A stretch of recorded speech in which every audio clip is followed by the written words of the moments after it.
안녕하세요. 결혼 3년차 부부의 아내입니다. 주위의 시댁 스트레스와 임신 계획에 대한 고민입니다. 일단 저희 시부모님은 절대 나쁘신 분들은 아니고요. 순박하시고 정도 많으시고 저에게 잘해주려고 노력하시는 분들이라는 건 먼저 말씀드립니다. 저희는 시댁과 같은 동네에 살고 있습니다. 결혼 초 시댁에 많게는 일주일에 서너 번도 갔고 주말은 무조건 시댁 식구들과 보냈어요. 아직도 평일 한 번, 주말 한 번은 꼭 시댁에서 식사를 합니다. 시댁은 시부모님, 미혼인 신우가 같이 사시고 도련님은 타 지역에 계세요. 어느 날은 제가 계속 약속이 있어서 2주 만에 시댁에 갔는데 어머님이 왜 이렇게 얼굴 보기 힘드냐며 보고 싶었다고 하시더라고요. 그 이후로 계속 약속 때문에 일주일에 한 번씩만 갔는데 만날 때마다 요즘 얼굴 보기 힘들다는 말씀을 하시네요. 같은 동네에 살고 있으니 이미 일주일에 2번 정도는 꼭 보는 게 암묵적인 룰이 되어버렸고 어머님께서 아기가 있어서 하신 말씀은 아니었지만 그때부터 뭔가 내가 너무 자주 갔구나 라는 생각과 함께 부담을 확 느꼈습니다. 저는 대학 졸업하자마자 바로 결혼을 한 케이스라 주위에 결혼에 대한 이야기를 해줄 사람이 전혀 없었고 남편이 사는 지역으로 이사를 오게 되어서 처음엔 저를 반겨주시는 시댁이 처음엔 마냥 감사했습니다. 시댁 식구들과 함께 노는 것이 즐거웠고 사람들에겐 나는 이만큼 시댁과 친하다 자랑도 많이 했어요. 하지만 3년이 지난 지금은 시댁에 가기가 마냥 좋지만은 않습니다. 매번 갈 때마다 준비하기도 너무 귀찮고 자주 보다 보니 그 사람의 단점까지 너무 잘 알게 되더라고요. 이젠 그 단점들이 쌓여 장점까지 가릴 것 같은 경지까지 왔습니다. 첫 번째, 일단 시어머님과 시아버님은 성격이 정반대이셔서 늘 다투십니다. 제 앞에서 서로의 험담도 서슴지 않으시고요. 과거의 사건까지 나오는 날이면 그날 집안 분위기는 전쟁이라고 생각하시면 됩니다. 가족 분위기가 칭찬보다는 서로를 지적할 때가 훨씬 많아요. 결혼 초에는 제 앞에서 심하게 싸우신 적도 몇 번 있으셨는데 어린 나이에 감당하기가 너무 힘들었고 시댁에서 나오자마자 눈물이 왈칵 쏟아질 때도 있었습니다. 남편과 신우 도련님이 시부모님께 잘 말씀을 드렸는지 이제 큰 소리 내는 건 최대한 조심하시지만 아직도 저는 시부모님이 다투시는 것만 봐도 늘 좌불안석입니다. 부정적인 대화가 많고 불편한 분위기가 자꾸 생기니 피하게 되네요. 두 번째, 사실 이게 가장 큰 이유인데요. 일단 저희 집안과 남편 집안은 문화, 생활습관, 위생관념 등이 완전 정반대입니다. 저희 집 가족끼리도 체면은 지켜야 함. 사돈끼리 너무 자주 보면 부담. 1년에 한 번 정도 보는 게 적당. 시부모님 집 가족끼리는 스스럼 없이 지내야 함. 사돈끼리도 자주 봐야지 편해지고 좋음. 이런 분위기라고 할까요? 저희 부모님은 사돈끼리 가깝게 지내는 걸 조금 부담스러워 하시는 편입니다. 부모님이 활동적인 편도 아니시고 술이라도 한잔 하게 되면 사람이니 실수를 할 수도 있으니 일정한 거리를 두는 게 편하다고 하시더라고요. 반대로 시부모님은 저희 부모님하고 자주 한잔 해야지 친해진다며 저에게 약속을 잡아보라고 말씀하십니다. 그래서 어찌저찌 약속을 잡아 만나면 양가 부모님이 나이부터 직업, 스타일, 관심 분야, 취미까지 맞는 게 단 하나도 없기 때문에 대화가 이어지지 않고 공감대 형성도 안 돼요. 어색함 속에 술만 더 마시게 되고 맨날 제가 분위기를 띄우려고 노력합니다. 한 번은 시부모님께서 처음으로 저희 부모님을 집으로 식사 초대하신 적이 있었는데 글쎄 시어머님과 신우가 집에서 입는 후줄근한 냉장고 바지를 입고 마중 나와 계시더라고요. 저는 사실 조금 놀랐고 부모님께 시댁을 보여주는 게 부끄럽다는 생각을 처음 했습니다. 저희 부모님은 단정한 옷차림을 기본적인 매너라고 늘 말씀하시는 분들이라 저에게 말은 안 하셨지만 분명히 놀라셨을 거예요. 아무리 가족이고 편해도 처음 초대하는 자리인데 화장까진 바라지 않더라도 개인적으로 잘 때 입는 냉장고 바지는 좀 아니라는 생각이 들었네요. 또 저희 집은 뭐든지 제일 작은 용량, 그날 먹을 만큼의 재료만 구입해서 음식물 쓰레기가 거의 없어요. 남기는 것도 다 돈 낭비라고 생각하거든요. 하지만 어머님과 같이 마트를 가면 시어머님은 무조건 싸고 많이 들어있는 게 이득이라며 대용량을 구매하세요. 인터넷에 초특가로 나오는 상품이 있으면 충동 구매도 자주 하시고요.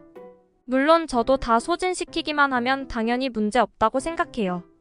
하지만 냉장고에 재료들이 남아 썩어가고 들어갈 자리가 없는데도 계속 뭘 구매하세요. 문제는 더 이상 넣을 데가 없어 실온에 보관하신다는 거예요.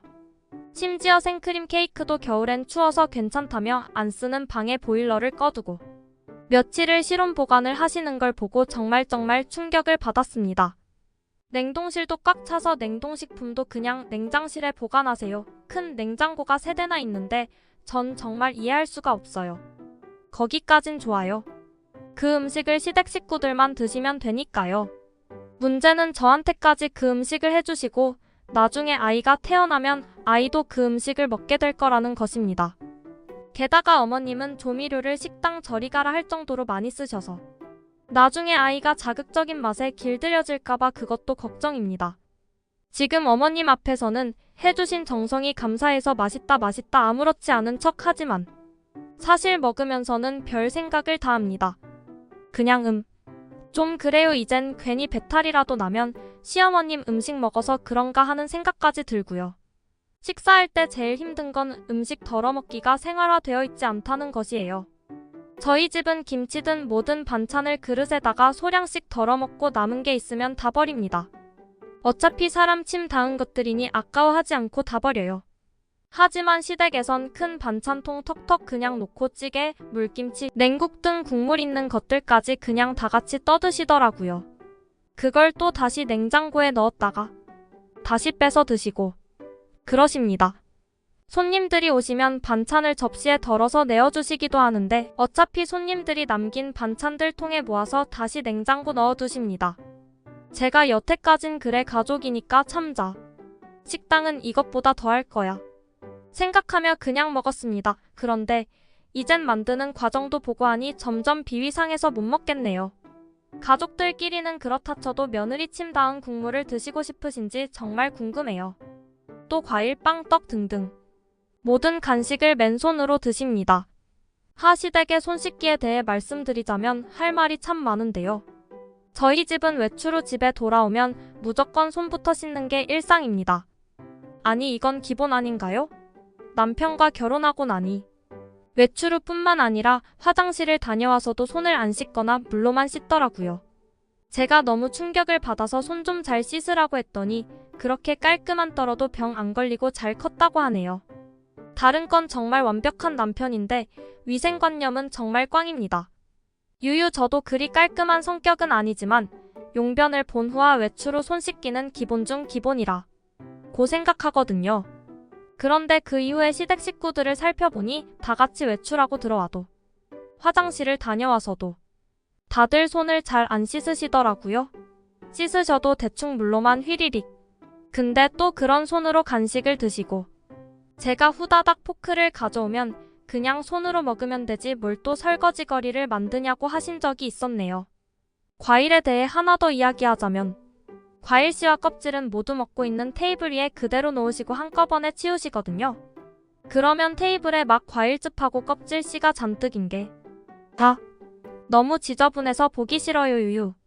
제가 휴지를 앞에 하나씩 깔아드려도 안 되더라고요. 게다가 껍질 있는 과일은 아예 씻어 드시지도 않고요. 씻는다고 해도 과일 야채 씻는 통과 설거지 그릇 담궈 놓는 통을 하나로 사용하시는 것까지 진짜 미쳐버립니다.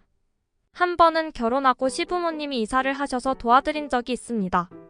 시부모님께서 물건을 잘 안 버리는 성격이시기도 하고 몇십 년을 한 집에서 사셨기 때문에 살림살이가 정말 많으십니다. 근데 욕실을 치우려고 들어가 보니 언제 다 썼는지 모르는 샴푸통들, 줄눈의 곰팡이들, 주방엔 언제 닦았는지 모르는 찐득한 가스레인지와 새까매진 발매트, 베란다 벽에 가득 찬 검은 곰팡이들, 유통기한 지난 것들도 어머님이 버리지 말라고 했는데 제가 몰래 다 버렸어요. 유유 사실 그때 적지 않은 충격을 받았습니다. 남편이 연애할 때 왜 자기 집을 잘 안 보여주려고 하는지 그때 알았어요. 물론 시부모님이 생계 때문에 열심히 일하시느라 힘드셔서 청소에 소홀하실 수 있다는 건 이해합니다. 하지만 그 벽을 뒤덮은 곰팡이는 정말 사람 사는 집이 아니었어요. 제거를 해도 어차피 계속 생긴다며 그냥 두셨다고 하시는데 10여 년을 그 곰팡이를 보면서 참고 사셨다는 게 참 신기했고 진짜 나랑은 다른 분들이시구나 느꼈어요. 이사할 때도 이 정도면 이삿짐 센터 불러야 된다고 말씀드렸는데 너무 비싸다며 가까이 사는 가족들 총동원해서 하루 종일 이사 도와드렸네요. 유유 먹을 것과 살림은 넘칠 정도로 꽉꽉 채워져 있지만 정작 필요한 곳에는 아끼시는 모습을 보며 오히려 이게 더 힘들게 사시는 게 아닌지 생각이 들었습니다. 자꾸 저희 집과 시댁을 비교해서 말하게 되는데요. 저도 이런 말 하는 게 혹시 우리 집이 더 잘났다고 자랑하는 것 같이 보일까봐 솔직히 좀 그렇습니다.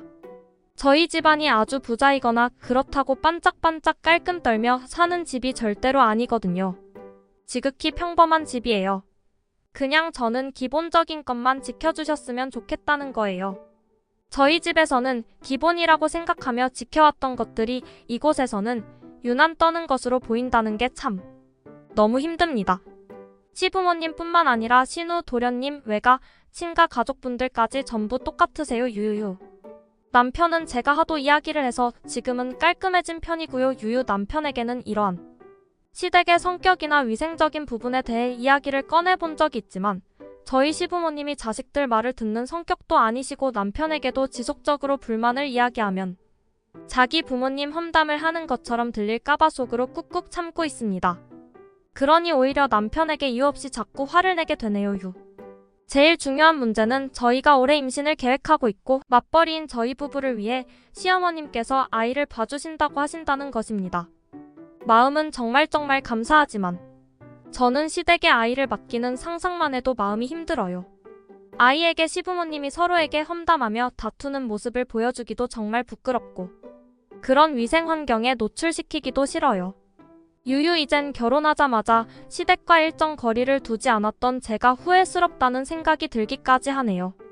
제가 정말 유난스러운 걸까요? 아니면 무리를 해서라도 이사를 가야 할까요? 엄마에게 털어놓자니 시댁을 안 좋게 생각하실 것 같고 친구들한테 말하기도 창피해서 혼자서 끙끙 앓고 있습니다. 저와 비슷한 고민 가지신 분은 없나요?